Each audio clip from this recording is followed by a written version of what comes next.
Welcome to Monday Morning Motivation, where we take 2 minutes out of your Monday to motivate you for the rest of the week. When I was in first grade, I remember reaching the end of the year thinking, I had done really, really well. I had mastered, at least I felt like I'd mastered first grade. And I didn't understand why they wanted me to move to second grade. It didn't make sense to me. I have proven that I've mastered first grade. So let me stay here and continue with my mastery. At least that was my thinking. But of course, I ended up moving to second grade, and I was glad I did. But this very same thing happened to me musically. I first started playing gospel piano when I was 17 years old, and I really committed to it when I was 19. And around that time, everybody around me was talking about this idea of tritones in your left hand. Now, I'm going to date myself here. This was before YouTube. Can you imagine that? Before Instagram, before TikTok, Twitter, even before Facebook.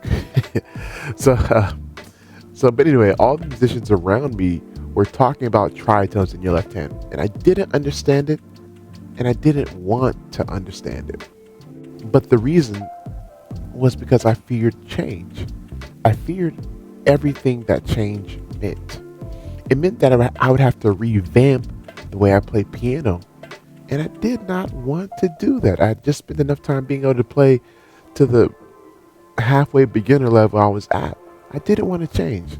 And I remember telling people vividly, I'm not learning tritones in the left hand or anything else. But then I decided to actually learn it. And that concept was the gateway for a number of other concepts, and my playing changed completely.